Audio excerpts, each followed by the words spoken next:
Hello बच्चों, आ गए हो आप लोग अब रेजोनेंस के पार्ट 2 में, जिसमें हम बात करने वाले हैं रेजोनेंस की इंपॉर्टेंट कंडीशंस की। ठीक है। सो रेजोनेंस की इंपॉर्टेंट कंडीशंस क्या क्या हैं, देखते हैं। देखो, पहले हम बात करते हैं कंडीशन की। इससे पहले आप एक बात आपको बता दूं, क्या कि पहला वीडियो पार्ट 1 जरूर देख लेना। गलती से भी यहाँ डायरेक्ट मत आना, पहला वीडियो देख लेना फिर यहाँ आना। ठीक है। और दूसरी बात, ये जो पाई इलेक्ट्रॉन्स है, हम पाई रेजोनेंस पढ़ रहे हैं। ठीक है। और हम अब उसकी कंडीशंस देखने जा रहे हैं। पिछले वाले एपिसोड मतलब पार्ट 1 में मैंने आपको बताया था कि रेजोनेंस जो है वो क्या होता है और क्यों उसकी नीड पड़ी, और कुछ इंटरेस्टिंग बातें बताई। जैसे मैं आपको हर सेक्शन में कुछ ऐसी बातें बताने वाला हूँ जो कहीं भी आपको नहीं मिलने वाली। ये मैं आपको बता रहा हूँ 100%। कुछ ट्रिक्स और स्पेशल ट्रिक्स और कुछ बातें ऐसी करूंगा जो एकदम नई होंगी, एकदम मजेदार होंगी और एकदम बढ़िया और एकदम इंपॉर्टेंट भी होंगी। ठीक है। तो चलो, कंडीशंस फॉर रेजोनेंस। कौन सा रेजोनेंस पढ़ रहे हैं हम? हमने आपको बताया था पिछले वाले में पाई रेजोनेंस, क्योंकि यहाँ पे पाई इलेक्ट्रॉन्स या पाई बॉन्ड का इन्वॉल्वमेंट हो जाता है, इसलिए इनको पाई रेजोनेंस कहते हैं। पाई रेजोनेंस में याद रखना, पाई बॉन्ड या पाई इलेक्ट्रॉन्स का इन्वॉल्वमेंट होगा। ठीक है, ये बात तो फैक्ट है। सिग्मा में कहीं ना कहीं सिग्मा का होगा और कुछ और पी ऑर्बिटल इन्वॉल्व हो सकता है ना, सिग्मा भी हो सकता है, आगे देखेंगे। तो कंडीशंस फॉर पाई रेजोनेंस हम देख रहे हैं, तो आप सही से समझना पाई रेजोनेंस क्या है। देखो, पहली कंडीशन क्या है कि भाई कोप्लेनर होना चाहिए मॉलिक्यूल। सबसे इंपॉर्टेंट एक कंडीशन है कि भाई कोप्लेनर हो, सारे एटम्स एक ही प्लेन में हो। जैसे मान लो एक एटम इस प्लेन में है, तो प्लेनर होने के लिए क्या होनी चाहिए, उसकी हाइब्रिडाइजेशन क्या होनी चाहिए? sp2 या spo, लीनियर भी होगा तो प्लेनर होगा। तो यहाँ पे sp2 और sp सिस्टम में ज्यादातर ये क्या बोलते हैं आपको, रेजोनेंस देखी गई है। ठीक है। तो यहाँ पे ये कोप्लेनर होगा, तभी तो उसके ऑर्बिटल एक ही प्लेन में होंगे। अगर ये दो एटम एक प्लेन में लेटे हुए हैं, ऐसे टेबल पे लेटे हुए हैं ना, दोनों आराम कर रहे हैं, तो इनके पी ऑर्बिटल तभी तो इनके पैरेलल होंगे, तभी तो रेजोनेंस होगी। यहाँ पे अगर तीसरा एक और एटम आ गया, वो भी ऐसे ही पड़ा हुआ है, इसका भी पी ऑर्बिटल आ गया, तो तभी तो ये सब पैरेलल होंगे आपस में, तभी तो यहाँ पे इलेक्ट्रॉन जब बॉन्ड बना था इधर, तो ये तभी तो इधर शिफ्ट हो सकता है। मतलब एग्जाम्पल दे रहा हूं आपको, क्योंकि पैरेलल पी ऑर्बिटल होंगे तभी रेजोनेंस होगी, तभी तो ट्रांसफर ऑफ इलेक्ट्रॉन होगा और अच्छा ओवरलैप होगा तो और अच्छा है। जैसे 2p ओवरलैप है, मान लो 2p ऑर्बिटल 2p वाले सेम साइज के साथ करेगा तो ज्यादा अच्छा पाई बॉन्ड बनेगा, ज्यादा रेजोनेंस होगी। 2p 3p ओवरलैप है तो थोड़ा पुअर ओवरलैप करेगा, भाई टेढ़ा ऐसे, उतना अच्छा ओवरलैप नहीं है। 2p 4p ओवरलैप है तो और बेकार है। तो आपको ये ओवरलैप का कॉन्सेप्ट याद रखना है कि रेजोनेंस में मेनली हम ओवरलैप देखते हैं पी ऑर्बिटल्स का। तो यहाँ पाई रेजोनेंस बहुत इंपॉर्टेंट है, पी ऑर्बिटल का ओवरलैप यहाँ देखेंगे तभी होगा जब पहली बात ये एक ही प्लेन में हो और सारे पी ऑर्बिटल वगैरह क्या हो, पैरेलल हो। तो ये पहली कंडीशन थी आपको, ये इंपॉर्टेंट बात। दूसरी बात, इलेक्ट्रॉन का जो काउंट है before resonance and after resonance same होना चाहिए। मतलब ये नहीं कि इलेक्ट्रॉन गायब हो गया रेजोनेंस के बाद, मतलब the number of bond pair and the number of lone pair should be same. Electron count same होना चाहिए, मतलब बिफोर एंड आफ्टर रेजोनेंस। मतलब ये नहीं कि भाई बाद में गायब हो गया इलेक्ट्रॉन्स, है ना। तो ये बात आपको याद रखनी है। अरे यार, हाँ, तो ये समझ में आ ही गया होगा, है ना। जैसे आपको एग्जाम्पल भी दे सकता हूं मैं, एग्जाम्पल ले लो, कोई भी ले लो यार, ऐसे क्या कर रहे हो। मतलब चलो एक जैसे ये ले लिया हमने, है, तो इसका रेजोनेटिंग स्ट्रक्चर बनाएंगे, आगे देखेंगे कैसे बनाते हैं। तो जब ये इधर जाएगा तो ये इधर जाएगा, तो यहाँ प्लस आ गया, है ना, मतलब सॉरी ये इधर गया तो यहाँ डबल बॉन्ड आ गया, और यहाँ पे क्या आ गया, माइनस। अभी के लिए हम जल्दी बना रहे हैं, ठीक है। तो ये इधर आया, इधर माइनस आया, और इधर क्या चढ़ा, प्लस, क्योंकि ये इलेक्ट्रॉन दूर गए इससे, इस पॉइंट से ये इलेक्ट्रॉन्स दूर गए तो इस पे पॉजिटिव चढ़ा। और ये जब इधर आया तो कार्बन के 4 बॉन्ड हो सकते हैं, 5 तो हो नहीं सकते, यहाँ 5 बॉन्ड बन रहे थे, तो ये इलेक्ट्रॉन इधर शिफ्ट कर गया तो यहाँ नेगेटिव आया। तो ये एक रेजोनेटिंग स्ट्रक्चर, ये एक रेजोनेट, ये दोनों आपस में क्या आर एस है। तो अब क्या होगा कि यहाँ पे इलेक्ट्रॉन देखो, काउंट करोगे तो जो इतने टोटल इलेक्ट्रॉन यहाँ आएंगे उतने ही टोटल इलेक्ट्रॉन इसमें होने चाहिए। ठीक है। तो ये मतलब है पहले पॉइंट। दूसरे पॉइंट का तीसरा पॉइंट कि भाई जो सिर्फ pi bond and lone pair can participate, only pi bond and lone pair can participate in bonding या रेडिकल, इस टाइप की चीजें रेजोनेंस में आ सकती हैं। सिग्मा बॉन्ड नहीं आ सकता, sigma bond can not participate. ठीक है, ये बात याद रखना पाई रेजोनेंस में। तो ये 3 बातें हो गई यार। देखो यहाँ पे बड़ा अजीब सा माहौल हो रखा है, पता नहीं क्या। फोर्थ बात करते हैं। तो हमने आपको ये बताया, फिर न्यूक्लियस कभी भी शिफ्ट नहीं हो सकता, मतलब न्यूक्लियस शिफ्ट फॉरबिडन है, न्यूक्लियस शिफ्ट इज फॉरबिडन। अब आप ये क्या बोलोगे, फॉरबिडन मतलब क्या, एटम अपनी जगह छोड़ के नहीं जा सकता। जैसे आपको ये दे दूं मैं CH3 COCH3 है ना, और यहां पे अगर मैं इसको देखूं तो क्या मैं बोल सकता हूं इसका रेजोनेटिंग स्ट्रक्चर ये है,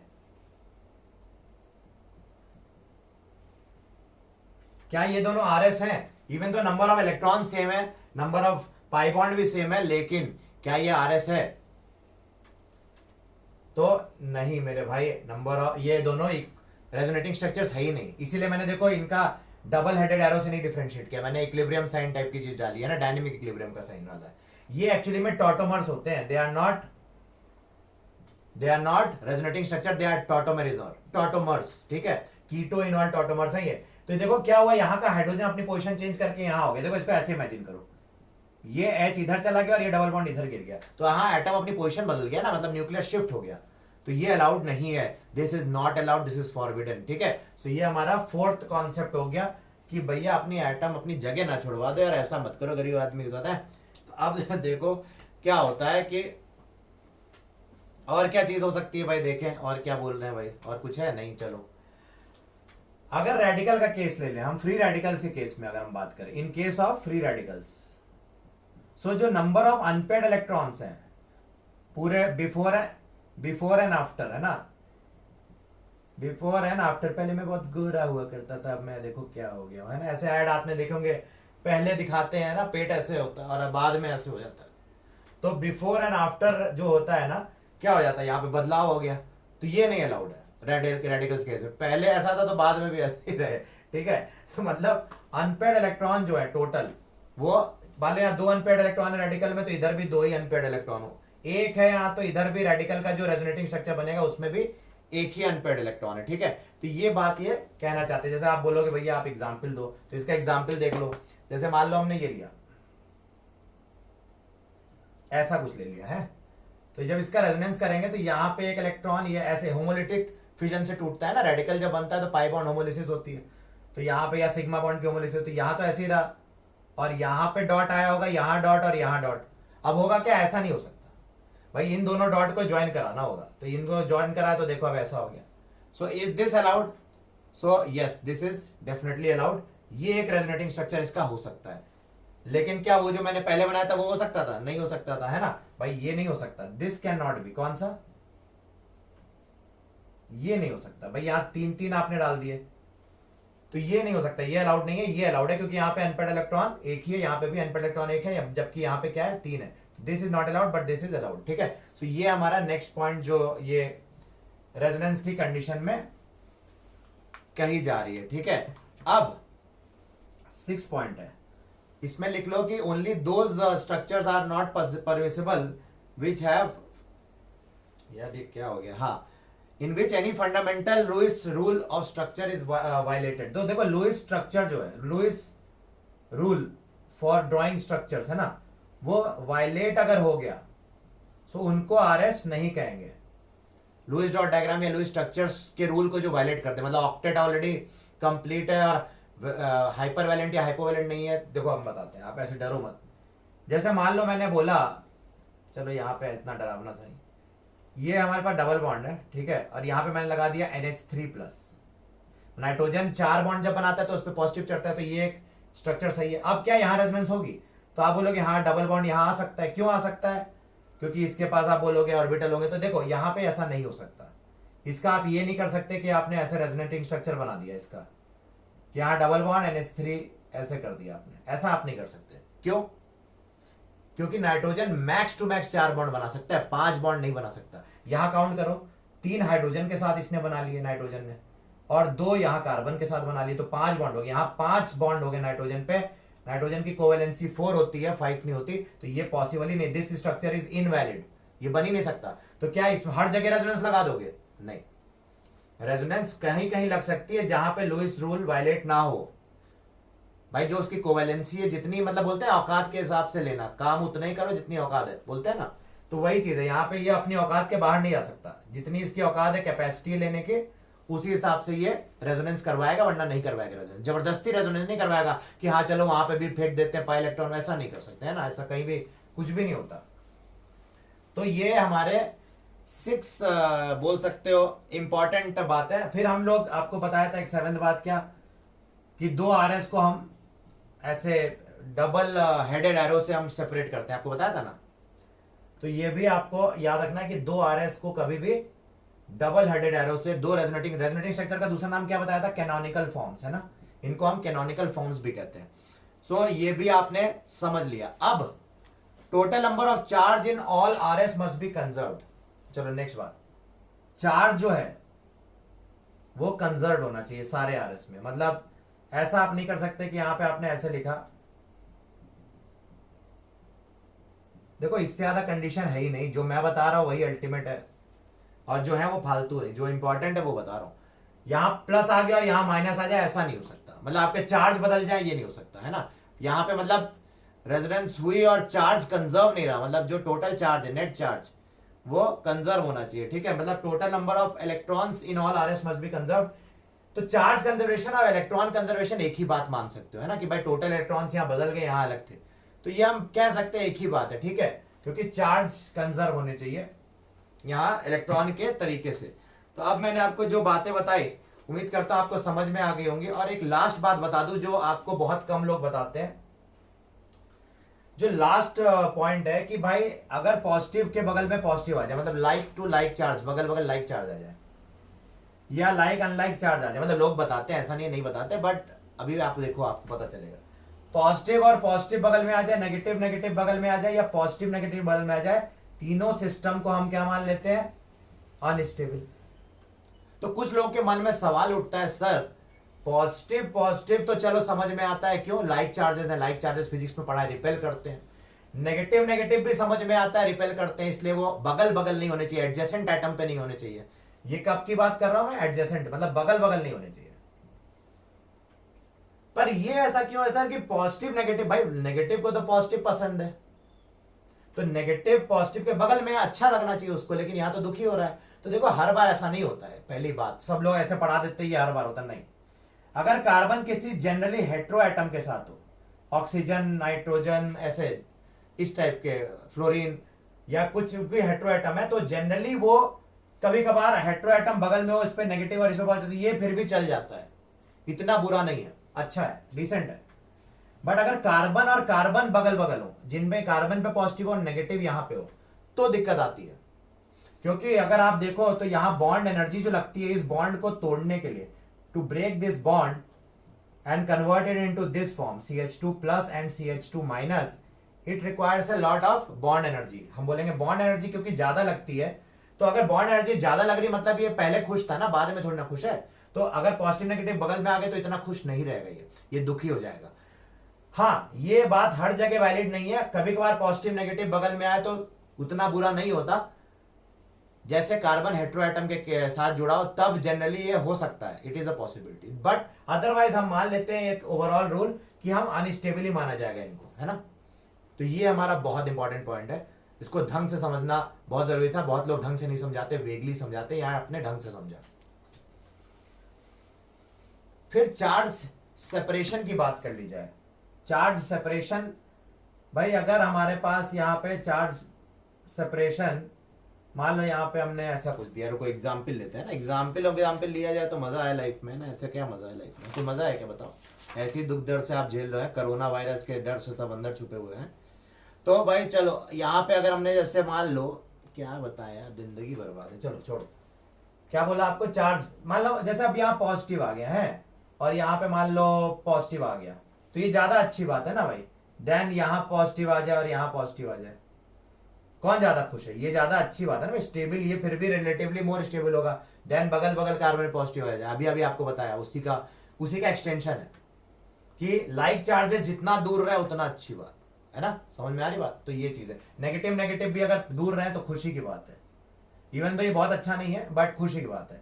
यहाँ पे भी नेगेटिव नेगेटिव दूर रहे तो, यहाँ पास में आ गए तो दुख की बात है, दूर रहे तो खुशी की बात है। तो ये बात भी इंपॉर्टेंट है, ठीक है।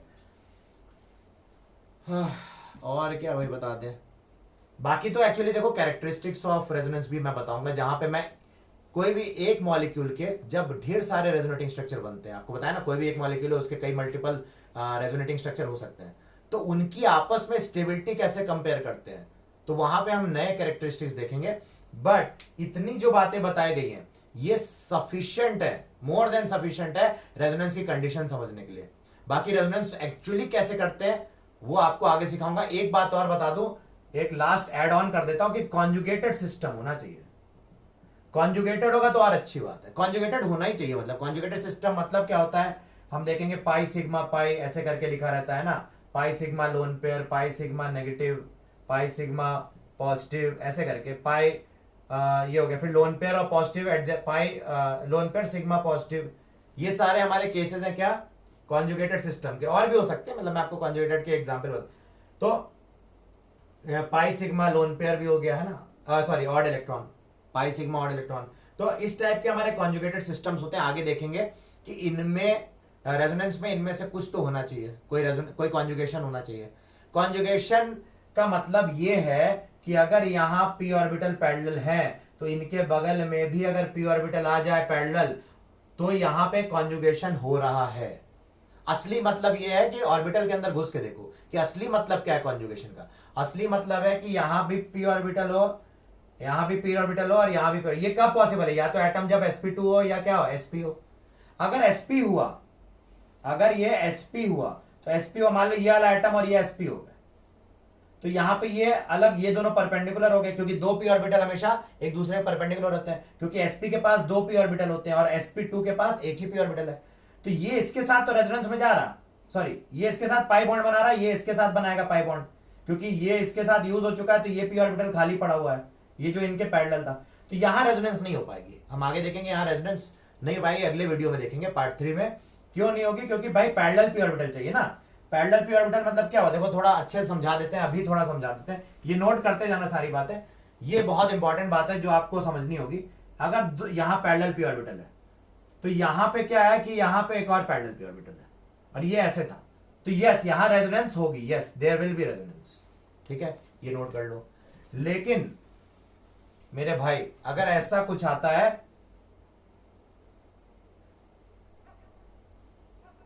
और यहां पे हमने एक और परपेंडिकुलर, ये sp, मान लो ये दोनों कार्बन, सॉरी मैं क्या कह रहा हूं, ये जो एंड वाले कार्बन ये sp2 है ना, मान लो, और ये क्या है sp है, ये दोनों कार्बन क्या है यहाँ sp रखे हुए हैं। तो sp के पास दो p ऑर्बिटल होता है, दोनों आपस में परपेंडिकुलर होते हैं। ये आपको पता होना चाहिए कि जब भी दो p ऑर्बिटल होंगे किसी के पास, वो दोनों 90 डिग्री पे होते हैं। तो यहां सब दोनों 90 पे, तो ये जिस प्लेन में होंगे यहाँ पाई बॉन्ड बन रहा है, और ये जिस प्लेन में होंगे यहाँ एक पाई बॉन्ड बन रहा होगा। क्या ये इसके साथ पाई बॉन्ड बना पाएगा, नहीं बना पाएगा, क्योंकि ये अलग प्लेन में है, ये अलग प्लेन में। सो इनका ओवरलैप मत करा देना। तो क्या यहाँ रेजोनेंस हो सकती है, नहीं हो सकती। क्यों, क्योंकि इसके एडजेसेंट में अगर जो p ऑर्बिटल है यहां पे ये रेजोनेंस कर सकता था, पर क्या इसकी इसके साथ रेजोनेंस हो सकती है, क्या ये दोनों का रेजोनेंस कर सकते हैं, नहीं कर सकते। तो ये बात याद रखना आप कि यहां पे रेजोनेंस आपको कैसे देखना है कि एडजेसेंट पैरेलल p ऑर्बिटल होने चाहिए। तो आपको मैं ऑब्वियसली ये बहुत अच्छे से नहीं समझाया, अगले पार्ट 3 में मैं और डिटेल में एग्जांपल लेके अलीन और क्यूमुलिन सिस्टम समझाऊंगा, तो वहां पे आपको कंडीशन ऑफ रेजोनेंस अच्छे से समझ में आएगा कि पैरेलल p ऑर्बिटल होना कितना जरूरी है, ठीक है। और ओवरलैप अच्छा होना चाहिए। जैसे मान लो मैंने बोला यहाँ पे फ्लोरीन है, देखो एक क्वेश्चन, और क्लोरीन है, सॉरी फ्लोरीन है, यहाँ पे आयोडीन लिख दिया, तो यहाँ पे कार्बन 2p है और यहाँ फ्लोरीन का कौन सा ऑर्बिटल इन्वॉल्व है, 2p। तो यहाँ ओवरलैप रेजोनेंस में जब जा रहा है तो यहाँ रेजोनेंस अच्छा होगा क्योंकि 2p ओवरलैप है। बट यहाँ पे लोन पेयर और इसका मैं आपको समझाऊंगा ये कैसे कर रहा हूं, मैं एरो एरो बना रहा हूं, अगले वीडियो में आएगा। तो यहाँ लोन पेयर और डबल बॉन्ड, जब ये लोन पेयर मूव किया तो यहाँ पे ये लोन पेयर 5p पे थे और यहाँ पे जो कार्बन है 2p, तो ये आयोडीन और कार्बन का जो बॉन्ड है यहाँ 2p 5p ओवरलैप है और यहाँ 2p ओवरलैप है कार्बन फ्लोरीन में।